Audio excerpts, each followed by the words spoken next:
What is up, YouTube? Today I have a walk-around video of my 2017 Husqvarna 701. I picked up this motorcycle used off of Craigslist in Gainesville, Florida for under $10,000. It had 730 miles on it when I picked it up, and it currently has a little bit over 1,000. And it came with a whole bunch of aftermarket goodies, so with all the aftermarket parts it had on it, it wasn't really a bad trade-off to drive 8 hours to Florida to pick it up, another 8 hours to get back. But the bike's super fun. I've already done a track day on it. You can check out the track day video. I'll put a link to the video in the description. I also have an Instagram account. I posted some photos from the track day on there as well. But yeah, let's go ahead and start this walk-around video. The bike is missing, if you notice, the bike is missing the wheel tape. I couldn't find it in the manuals or anywhere in the paperwork I got with the bike, but I do have the fork stickers. I just gotta clean off the forks and then put the stickers on. They go sideways on here at an angle. There's that logo right there. They just go sideways. I just gotta clean off the forks and mount them. But so the front's pretty basic. I'm just running the stock. What are these? Stock Continental Supermoto tires. They didn't have any issues on the track. They worked fine, you know. It's got one-sided disc front brakes, Brembo. Everything's pretty much stock. I need to remove those hideous mirrors, get some like bar end mirrors or something, or just get maybe something that'll mount right here, just a little mirror. But up here's pretty basic. I safety wired the grips down to the throttle and the grips down on this side. And these huge forks, you can adjust. You just adjust the compression and rebound on each side, or individually. One side's compression, one side's rebound. I believe that's how it goes, which is interesting. The bike does come with steel braided brake lines. Let's see. Steel braided brake lines running down to the Brembo brakes, and then I believe this wire right here connects to that, and that's the ABS. I believe that's what that is.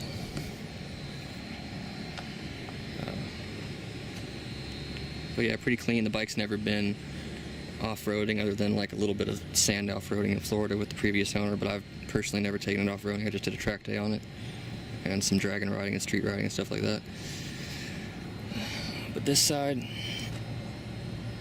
it's got that hideous horn, really unnecessary. The bike's so loud. We got the baffle and the exhaust that I can just pull that off and rev out the engine in any situation I get into. It's got some hoses removed. There's a hose that runs through here that was removed, and they put that cap on there. And there's some other stuff removed when they got the bike dynoed and tuned when you put the exhaust on. So I don't know what exactly removing those hoses does. Somebody can probably answer that in the comment section, but I don't know exactly what that does. Shifter and rear sets, stock. Not really much I can't do or want to do to them. It's got this aftermarket bash plate, which is pretty nice.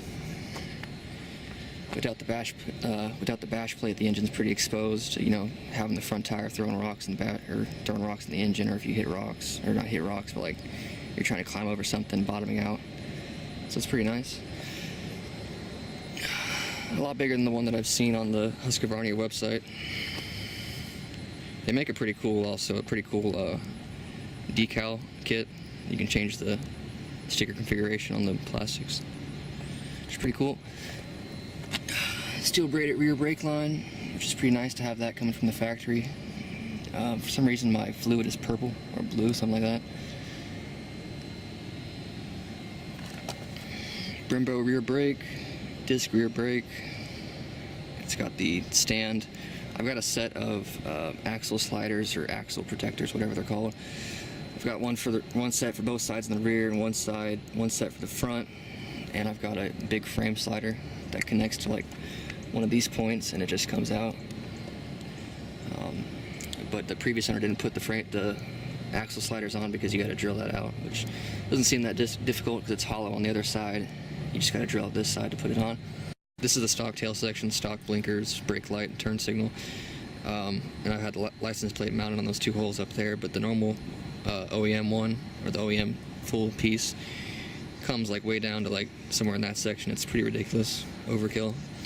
So I just drilled out 2 holes here, and then I drilled holes in the license plate, and I have the license plate mounted like that, and it actually fits beautifully right there. But I want to change out this tail section for a LED brake light that's flush. It's got like, it's an LED piece that comes out like this, and it's angled.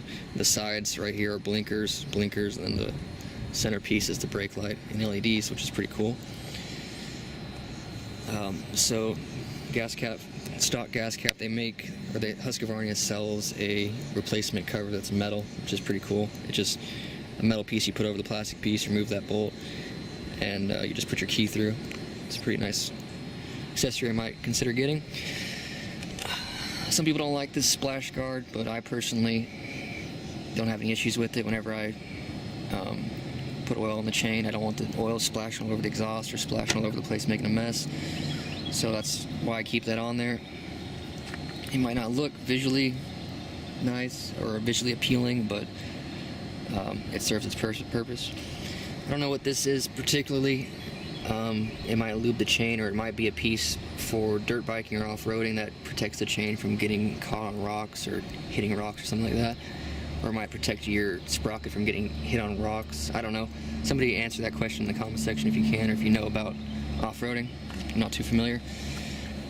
So here's the stock tires. I got them pretty boogery on the track. There's no chicken strips or anything like that.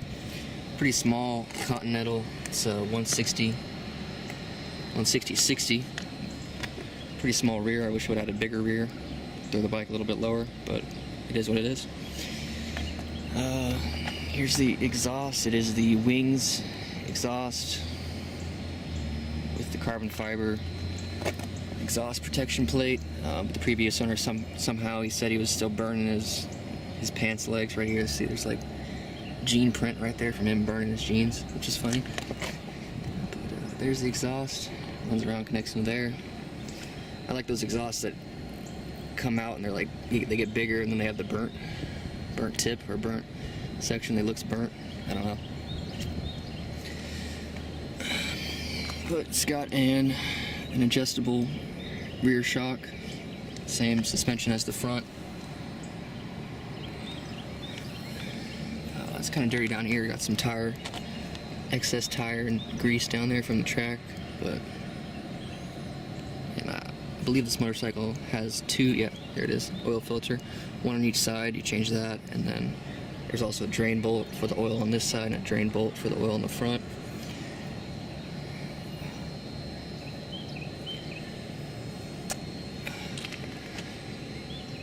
But yeah, the bike's pretty clean overall. I could change out the rear set, but I don't know what I would to change it out to exactly.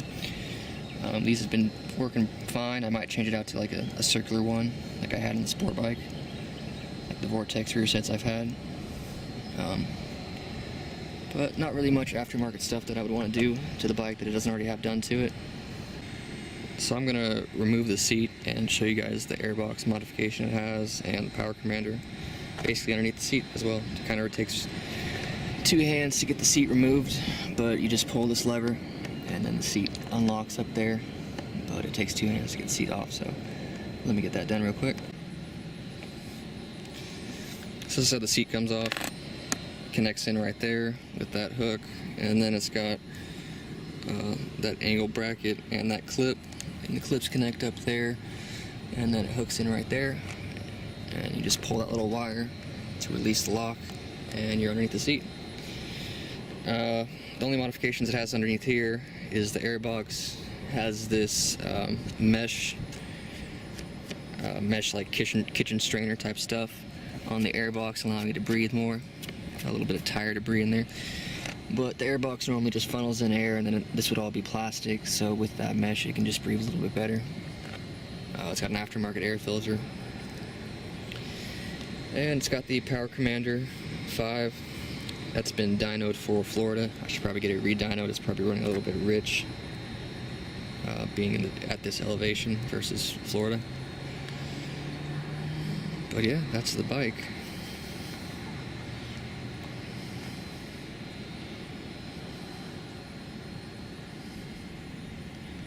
I'll start it up and do a little rev So you can hear the exhaust, pretty loud, pretty ridiculous, but it sounds beautiful. So the key comes with this little accessory. I don't really know what the purpose of this would be. It seems like you could lose this pretty easy, but both of the keys, this key and the spare key, came with that little cover. I guess it's just a nice little feature they felt like adding to it, but I guess I'll show you the gas cap. I mean, not that anyone's interested in seeing this, but it's kind of foreign for the gas to be back here, but that's how it is. Just has a little rubber bag bladder back here, and then that's just how it mounts. Pretty snug. But let's start it up so you can hear the exhaust. And I'm not neutral. There we go. Before you can't hear anything, I'll tell you the miles, 1,112.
And that is the 701. Be sure to check out the track day video that I did with sport bikes.